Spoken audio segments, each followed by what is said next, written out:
The story of Leonardo da Vinci, from birth to legacy. On a spring day in 1452, in the small and beautiful village of Vinci in Italy, a baby was about to be born who would become one of the greatest geniuses in history. This video explores the life and amazing achievements of this baby who would grow up to be known as a painter, engineer, scientist, and inventive genius.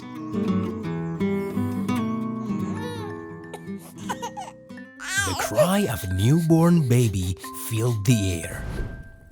Piero, come see! Our son is born! What shall we name him? Leonardo. I feel this name is fitting for the great things he will accomplish. And thus, our story's protagonist was named Leonardo. Leonardo was born into a modest family. His father Piero was a notary, and his mother Caterina was a peasant woman. From a young age, Leonardo showed a keen interest in nature and art. He spent hours observing birds, plants, and animals. This love for nature laid the foundation for his artistic and scientific genius. With his bright eyes, young Leonardo was always exploring and discovering, never hesitating to ask strange and curious questions. Mom, why is the sky blue? Dad, how do birds fly but we can't? Why? Leonardo, you're a little scientist. Every day you have a new question. When Leonardo was just 5 years old, one day he found a pencil and a piece of paper in his father's study. His eyes sparkled with excitement as he picked them up. Mom, look what I found. That is great, my son. What do you want to do with them? I want to draw. Leonardo decided to draw their pet cat Mia for his first drawing. He gripped the pencil tightly and began sketching. The initial lines were not very precise, but he worked with great attention and care. He moved the pencil gently across the paper, smiling with satisfaction at each line he drew. Well done, my son. It looks just like Mia. Mom, what color are Mia's eyes? Green, dear. Mia's eyes are green. Leonardo carefully drew Mia's green eyes on the paper.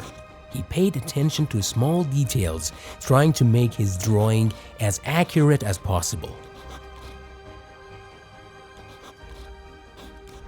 In the following days, Leonardo developed an interest in drawing trees and their shadows. He would sit in their garden, closely observing the trees, and then meticulously draw their precise lines and shadows on the paper.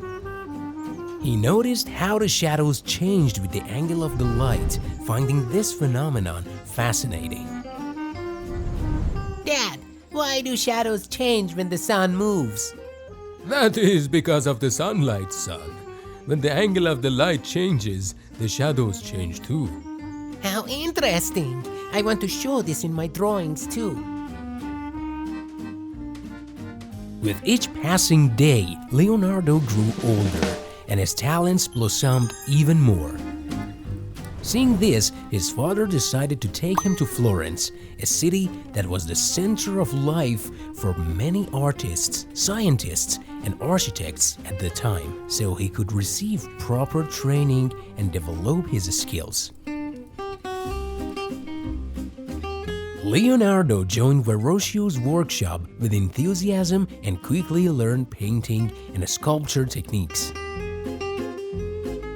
He always strove for perfection and frequently asked his master questions. Leonardo, you are truly brilliant. With all this passion, a bright future awaits you. Thank you, master. I want to seize every opportunity to learn.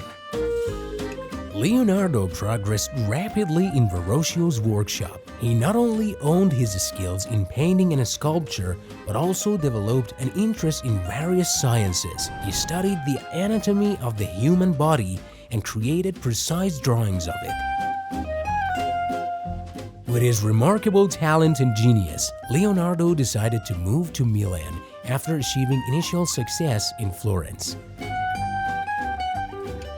In this large city full of opportunities, he entered the service of Duke Ludovico Sforza. This part of his life is filled with exciting adventures and incredible masterpieces.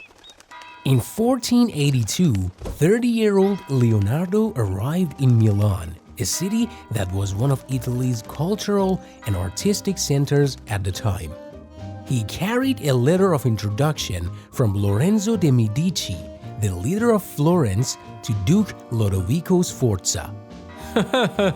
Leonardo, I've heard you are a genius. What do you have for me? I can create grand sculptures, paint magnificent pictures, and even design bridges and fortifications. Excellent. I need all of these. Come and help me.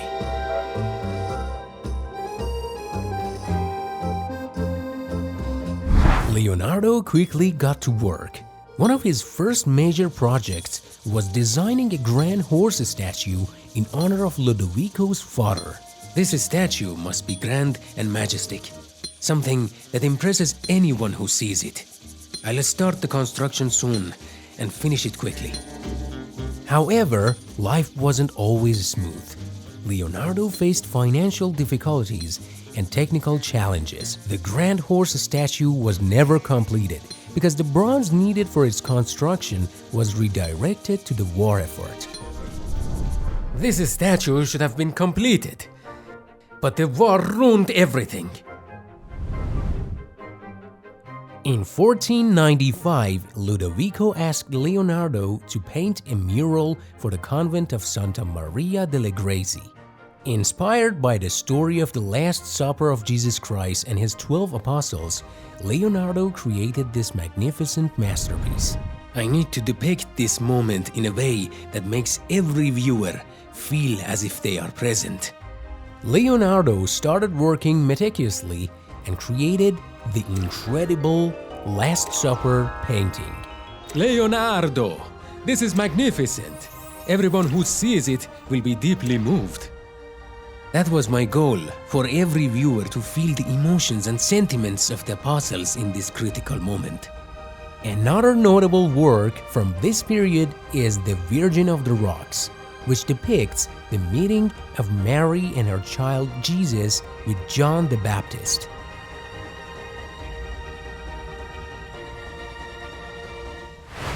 After the fall of Ludovico Sforza in 1499, Leonardo da Vinci had to leave Milan. He went to Venice with his students, where he worked as a military engineer. In Venice, Leonardo used innovative designs to strengthen the city's fortifications and defend against potential attacks. In 1500, Leonardo returned to Florence, where he had spent his youth and began creating new works of art. During this period, Leonardo created one of his most famous paintings, Mona Lisa. This portrait, with its enigmatic smile, became one of the greatest masterpieces of art in the world. Leonardo continued his scientific and engineering research in Florence. By studying human anatomy, he created precise drawings such as the Vitruvian Man, which led to significant advancements in medical science. In 1516, Leonardo, invited by King Francis I of France, traveled to the country. He resided in the Château du Clos, where he lived until his death. During this period, Leonardo served as the court painter and royal engineer. Leonardo da Vinci passed away in 1519 at the Château du Clos. With his extraordinary works and achievements, he left behind an everlasting legacy. I hope my works inspire future generations. Leonardo da Vinci, with his endless effort, genius, and creativity, transformed the world of art and science in a unique way. Through his works, he not only depicted beauty, but also achieved a better understanding of the world and humanity. His legacy remains alive. inspiring artists, scientists, and enthusiasts of art and science around the world. In conclusion, I invite you to take another look at some of these remarkable works. Da Vinci, oh Da Vinci, bright in the canvas and the night, master of the world on the sea, in his eyes a timeless dream. Vitruvian man with arms outspread, beauty measured in his head. From cold to color he could blend, art and science to no end. Beneath the stars he'd contemplate, in quiet moments he'd create. With every stroke a world anew, in every glance a vision grew. Notes and drafts in fields he found, in nature's silence all around.